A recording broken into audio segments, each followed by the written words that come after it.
په ختیځ ننګرهار کې د هیواد په کچه د ځوانو امیرجنګ لوبغاړو د تمریناتي کیمپ لوبې پیل شوي چې تر یوې اونۍ وروسته به پای ته ورسیږي. د غازي امان الله خان په کرکټ لوبغالي کې له تیرو 10 ورځو راهیسې شاوخوا 13 لوبغاړو د کیمپ په سیالیو بوخت دي چې د کورني کرکټ روزونکو تر څار لاندې تمرینات ترسره کوي. د دغه تمریناتي کیمپ مطبوعاتي مسؤل وایي د دوی موخه د افغانستان امیرجنګ لوبډلې جوړښت دی چې په دغه لوبډله کې د روانو ازمایښتي لوبو ځلیدلي لوبغاړي به شامل وي. د 33 لوبغاړو په خواوشا کې اوس انتخاب شوي دي چې دوی په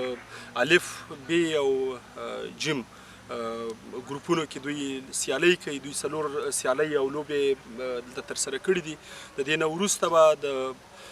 پر همدې لوبغالي کې د غازي امان الله خان کرکټ لوبغالي کې به د ملي 19 کلنې لوبډلې هغه 20 نفره چې انتخاب شوي دي د هغوی سره به دوی په 4 تاریخ باندې 500 وریزه یا وډیا سیالۍ ترسره کوي. د دغې سیالیو د دغې کمپ هدف او موخه د افغانستان منتخبه ایمرجنګ لوبډله همدارنګه ملي 19 کلنه لوبډله ده. د دغه کیمپ روزونکي وایي چې د لوبغاړو روزنې ته آماده دي تر څو په هره برخه کې ښه وروزي او د لوبغاړو په نیمګړتیاو به کار وکړي. زما سره یو اسسټنټ روزونکی دی چې زه او هغه به په شریکه سره دغه هینډل کوو د ایمرجنګ ټیم په الحال کوم چې 15 میچ دي ځکه موږ ته نه پکارېږي دلته صرف میچونه موږ ته راکړل شوي دي نو بسنه کوي د دوه کوچز دپاره چې د هغوی کنټرول کړو د هغوی چې څه هغې لکه فیلډینګ وارم اپ داسې موږ سره ټرینران شته کوچز صرف یو راکړل شوی دی ټرینر شته مساجر شته فیزیو شته نور کمپلیټ موږ ته مکمل سکواډ راکړل شوی دی. په روان کیمپ کې شامل لوبغاړي خوښ دي دوی د خپلو ملګرو وړتیاوې ستایي او خپلو هیلو ته د رسېدو لپاره هلې ځلې کوي. دا کیمپ چې و زموږ دپاره ډېر زیات مفید و ځکه بس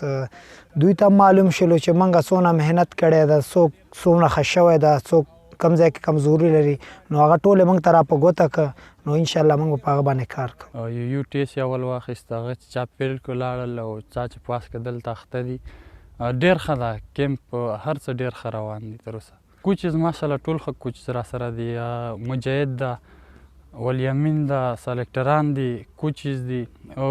خاص کر مجاهد د فزبانک دپاره ډېر ښه کوچز دی موږ سره ماشاءالله هلکانو ټیلنټ نن سبا کرکټ دومره شوی د موږ سره نوي نوي هلکان دي انډر 19 تقریبا یو سفر یا کیمپونه یې کړي دي ماشاءالله ډېر ټیلنټډ او با استعداده لوبغاړي دي. د مسؤلینو په وینا دغه تمریناتي کیمپ د نومبر میاشتې له 23 نیټې پیل شوی او د روانې ډسمبر میاشتې په 10 نیټه به پای ته ورسیږي چې له دغه تمریناتي کیمپ څخه 15 پیاوړي لوبغاړي د افغانستان امیرجنګ لوبډلې ته به غوره شي.